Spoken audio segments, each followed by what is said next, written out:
What's going on, man? How you doing? Good. How are you, bro? I'm doing good, man. How have you been during the off season, bro? I've been great. How have you been? Hanging in there, brother. Hanging in there. Nice. All right, go ahead and introduce yourself. So, I'm Evan. I have been a scare actor at the USS Nightmare for 2 seasons now. Coming up on my 3rd. And, yeah. Yeah. Yeah. 2023, dog. Mm-hmm. Oh, man, I remember you and Jack, bro, just the 2 peas in a pod. 2 people. For real, man. So, tell everybody how you got into it. So, I got into it in kind of an underwhelming way. My friend Jack. I don't like these underwhelming. He met someone who worked there, and he decided to give it a try, and I followed suit because I've been friends with him for a while, so that's how I kind of got into it. How long have you been friends for? Like exactly. Dude. If you had to get like an estimate. It's been about 11 or 12 years. Oh my god. Basically, almost since out the womb. Yeah. Elementary school. Mm-hmm. 2nd grade. I was going to say, because you guys both live in the same area. Like, Yeah, we went to the same elementary school, same middle school, all that. So. I was going to say, and are you going to college? Not the same college. Not the same college, but yeah. Following suit college-wise, but not the same college. Mm-hmm. Who exactly did he know? Lindsay. Lindsay. Oh, yeah. Okay. Shout out to Lindsay. Yeah. Shout out Lindsay. Shout out Lindsay for getting Jack and Evan on board and everything. Wouldn't be here without you. So go ahead and tell them like what all scenes have you been in since 2023 and everything. So my first year I was kind of a floater and I did all sorts of things. I started out in the vampire room. Oh wow, vampire room. I tried out Pilot House with Rosendo. Oh yeah. I did blacksmith for a night, and a couple other things like I did the galley, the kitchen room, and a couple other things I'm blanking. And then this previous season, my 2nd season, I did chainsaw for the entire season, and that was 2024, awesome. right? 2024, yeah, 2024 last season. Yeah. And you definitely killed the chainsaw. Thank you, bro. It was so much fun. It also like I said in the Rosendo interview, it's better that we have the gas powered ones instead of the electric ones, the battery powered ones. Yeah, those killed the chainsaw like. It kills the whole vibe. Like for sure. You're exiting the maze and you're expecting the big finale, and then someone pops up with a little electric thing. You're expecting somebody to go like, yeah. You want to hear? You're not expecting. You want to smell that gasoline coming. That's part of the whole experience. That is probably the most scariest thing ever in a haunted house. Is you go into a specific room or you go into a specific area and you smell. You know. Fuck. You know what's coming. But yeah, no, man, for sure. What are you hoping for this season? Like, what scene do you hope they keep you in? Which, I mean, obviously. I'm hoping for chainsaw. For sure. But honestly, I'd be happy anywhere. Like, I just love haunting. It's just an awesome experience. Yeah, exactly. It's just been haunting. I mean, that definitely takes a lot out of us. Yeah. But at the same time, though, you gotta look at it this way, man. We built up so much like rage and frustration since the beginning of November. All the way to like the beginning of September. And finally being able to like go and actually be able to like let it all out and get into makeup, not be yourself, like you not be Evan and me not be Brady. Oh, it's like a break from reality a little bit. Yeah, exactly. You get a break from reality. All the stuff. If you're struggling in your life, it's like a good 7-hour break from like everything, man. And then I mean, obviously, you go home and you feel like absolute. Oh yeah. Feel like absolute shit, but you're regretting it. You're regretting all the crazy stunts you did. You're regretting and all that yelling. Yeah, and for about like 2 days, but yeah, exactly. And then you're then after that 2nd day, you're ready to get right back to it. It's crazy. Yeah, it's crazy. And definitely, what would you recommend for people to maintain their health and like not only just their health, but like their voice, because you use your voice a lot. One thing I'd recommend is water. Lots of water. A lot of water. A lot of water. And honestly, this is kind of not traditional. Most people would say stay away from this. I'd say what are you gonna say? I'd say drink some energy drinks beforehand. Like Gatorade, Powerade, yeah. No, I'm talking like like Monster and Rockstar, Ghost. Rockstar, yeah. That'll it'll get your mind pumped and you're ready to just go for it, bulldoze through it, because that's kind of what you have to do. Lighting died. Moron, but it's okay. Sometimes you just gotta bulldoze through it, and you just gotta reap the rewards the next couple of days and just lay in bed with like a sore throat. Yeah, you lay in there. You're laying on your bed and you're like, what did I do? Eyes closed. The secondhand embarrassment from the night before. Exactly. And then you're just sitting there and you're like, death. Yeah. And then your voice takes an L for man. But I feel like you kind of get accustomed to it. Like throughout the season, I feel like the first week is rough. Like I'll have my voice will be shot for a whole week. But then after that, like it kind of subsides. Maybe towards the end of the season, it only takes a day or two for it to kind of adjust and get back to normal. Oh yeah, no. And I can see some people, like after years and years of doing it, they're fine. Like they've, I guess, learned a way to maybe him, but he's kind of learned a way to maybe like stay away from that, or maybe his voice just heals like easier. You just learn. It's a mixture. What do you do? It's a mixture of just not doing anything for the next like, couple of weeks. It's a mixture of just talking like this, you know, and ASMR being voice, being like a little soft and not like being like, "Hey guys, how you doing?" Mm-hmm. But I mean, I don't even use my voice for like most of the season though. It's only for the extreme weekends. I usually like actually because my character doesn't talk. Yeah, that's something that I really like. Is I like using my actions and my demeanor more than my voice when I'm trying to scare people. I think for sure. And even like using other sounds, like outside sources, like banging on things. The gloves. The gloves. Like I think words can only do so much, especially in a hot atmosphere. I think like your action, like the way you move your body, and the way you pop out, like your scare tactic, like that does so much more than using your voice. I think most of the time. For sure. No, it takes a toll on you basically. But at the same time though, like you could probably agree, you meet new people. Oh yeah. Even though it's very scary at first and everything, because you know, like I was talking with Rosendo and everything. You know, when you and Jack came in, and even Jack said this too. Like you look at guys like me and then Xander. We were intimidated. And intimidated. Yeah. It's a very intimidating atmosphere. It's kind of interesting, like meeting everyone while they're dressed up like monsters. It is an intimidating experience, but like I made some friends that I'll be friends with them for the rest of my life, and it's a blessing. It's awesome. It really, really is. Like we've grown closer. Everybody apart. Everyone's grown closer. It's a family. It's a big dysfunctional family. But no, I mean like so. When you're in scene, what are you thinking about most of the time? Like what are you thinking about? Well, I'd say the first 3 hours of the night, I'm thinking, what am I gonna do for the next person? Because it's a lot of improv and I'm thinking like, what am I gonna say? What am I gonna do? Where am I gonna pop out? I try and like change it up as the night goes on, like find new spots, find new tactics, and that's what I'm thinking about. For like the last 3 hours, I'd say I'm thinking, when am I gonna get to go pee? When am I gonna get some water? When am I gonna go home? Yeah. So it's a big shift throughout the night. What I'm thinking about. Yeah, and then you're constantly putting your body through a lot too.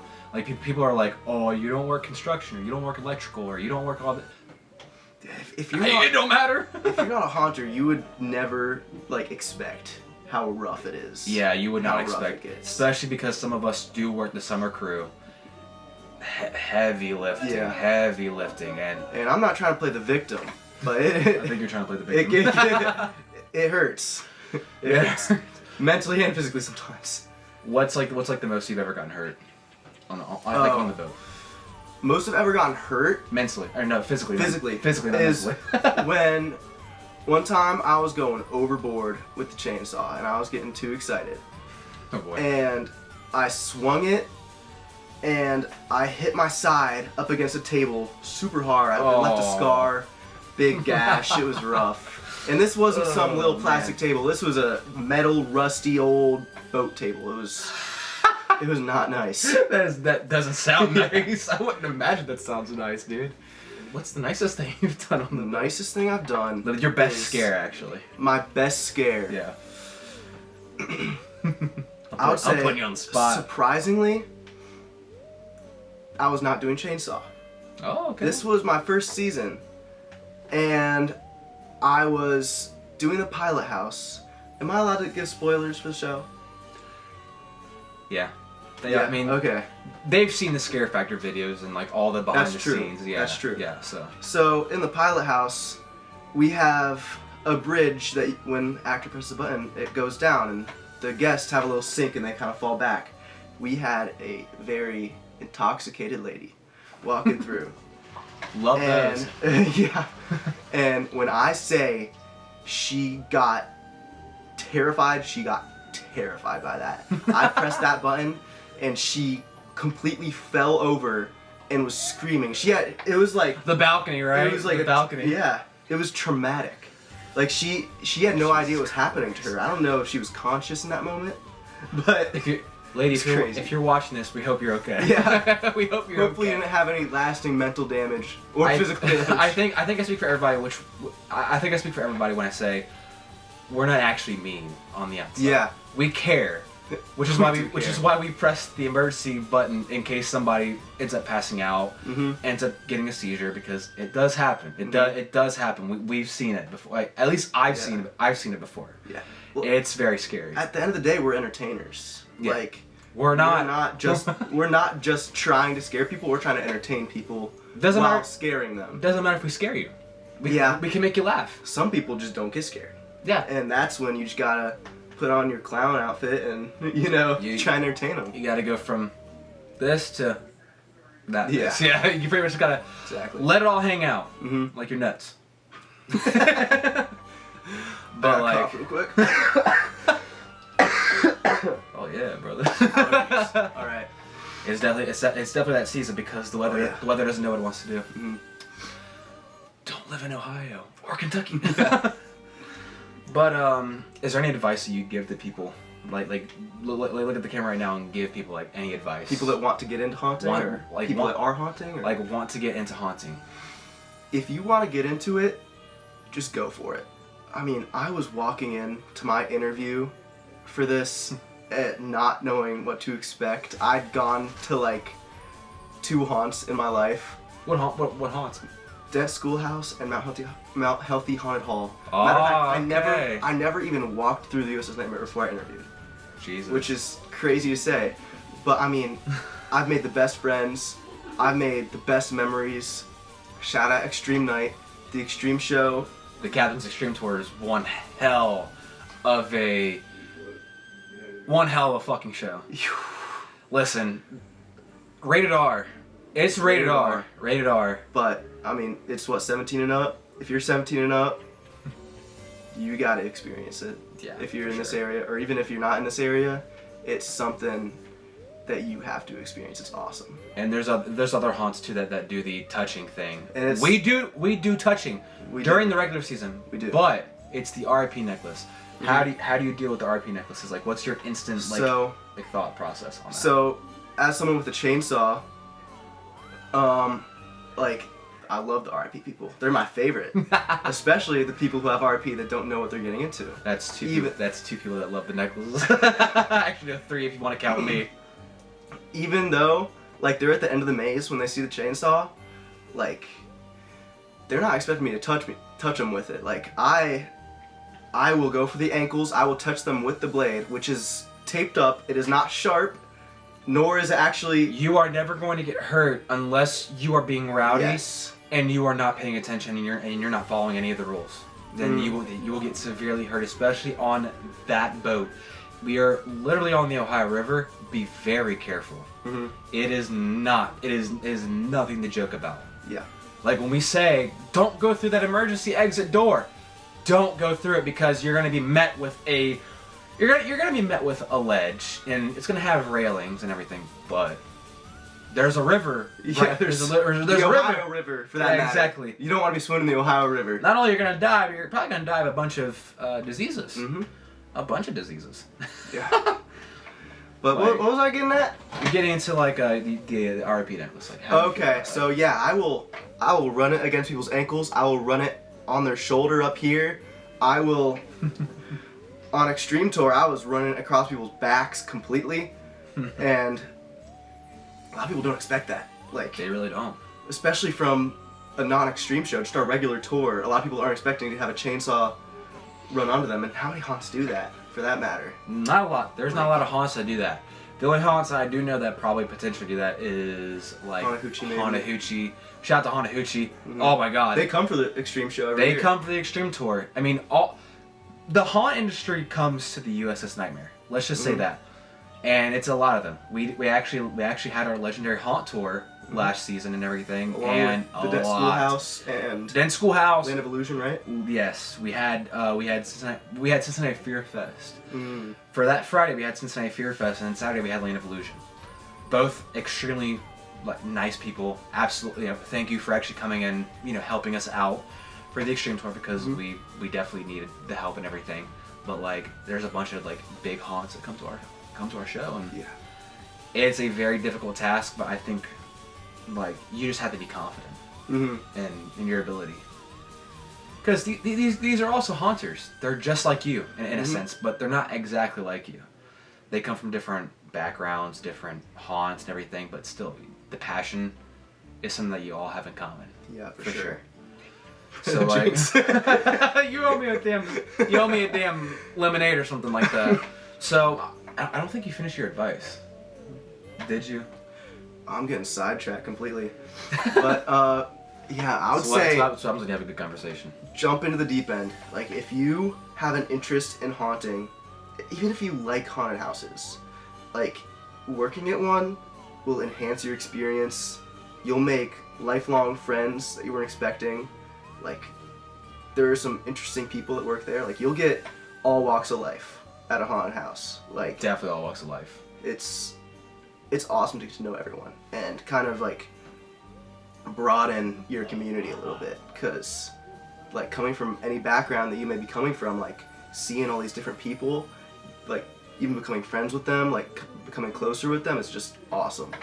And man, the memories you'll make scaring people, the best. It's the best nothing. memories. It's like nothing else. Having people pee themselves and fall to the ground and or even laugh and just even just enjoy themselves. But it is a compliment when people are when people are scared of you and they're actually wow, you got me good, or you look amazing. Yeah, it's amazing feeling, and you're oh well, thank you. And I will also say, haunting, anyone can do it. You can have social anxiety, even if you're not good with words, as I'm not a great person with words, you can still get out there and scare some people. And you can scare well. You can learn. You'll get better over time, but it is uncomfortable at times. And every haunter will agree, it is uncomfortable at first. And even in my second year, those first couple scares of the night, it's uncomfortable. They absolutely rile you up. They get your blood pumping. The adrenaline is definitely there. Yeah. But it's also not for the faint of heart, though. It's definitely not. We are very active. I feel we at least have some athletic, stuff and everything, and we just have great headspaces for specifically dialogue and even character development and everything. Yeah. Definitely, man. Yeah, I would say character development is a big thing. For sure. Getting familiar with your scene and kind of mapping out the room, because at the Nightmare and at most haunts, I believe, you'll have time before the guests start walking through that you'll be in costume, you'll be in your scene. You have all that time where you could be looking at different props and things around the room, the set design. There's a lot of stuff to take in. And you can play off that. What I loved about the galley, the kitchen room, is that there were so many different foods and just nasty stuff all around, and that room is so good to just play off the set. Oh yeah, 100%. And that's something that made haunting easy for me at first. Obviously, it wasn't easy for me at first. It took a lot of time to get even a little comfortable. Yeah. But getting familiar with your scene is a big thing. I didn't do that my first time.